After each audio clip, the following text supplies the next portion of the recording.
找到太渊穴之后，局部我们同样可采用按揉的方法。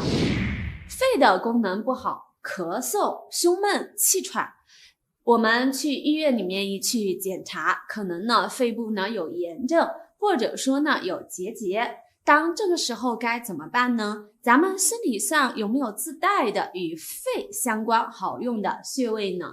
肯定是有的。这个穴位便是咱们的太渊穴。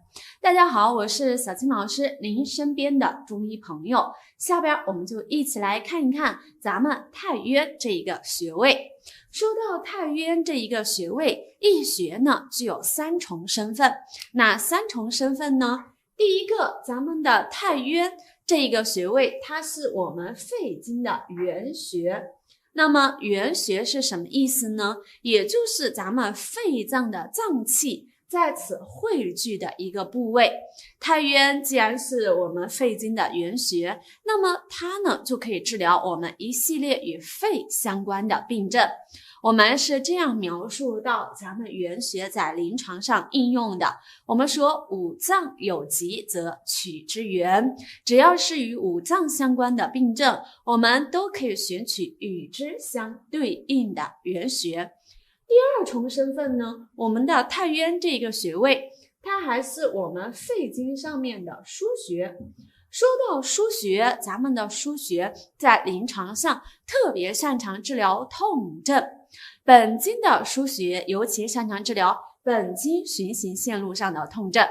您看咱们肺经的循行，从锁骨下开始，沿着我们前臂的外侧一直循行到我们的大拇指。所以如果说您有锁骨下的疼痛，大拇指关节的疼痛，扳机指屈伸不利，其实呢我们是可以找我们太渊穴的。第三重身份呢，大家知道吗？咱们的太渊这一个穴位呢，它还是脉之会。我们说到呢，脉会太渊，所以临床上呢，它还可以调治脉律不齐，一系列与脉搏异常相关的病症。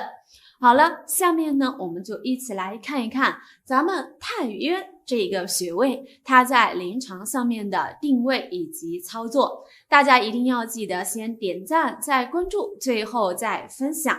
下面我们一起来看一看太渊这一个穴位的定位和操作。要找到我们的太渊穴，首先呢，我们找到我们的腕横纹。那么太渊穴在腕横纹的外侧端，以及呢我们大拇指根部这一个位置。我们用我们的指腹放在这里去感触，这个地方会有桡动脉的搏动。那么我们找到我们的太渊穴之后，你看在腕横纹的外侧端，大拇指根部的这一个位点即太渊穴。找到太渊穴之后，局部我们同样可采用按揉的方法，将指腹点按住我们的太渊穴，朝同一方向画圈按揉，以局部感觉到有酸胀为度。以上便是太渊穴的定位和操作。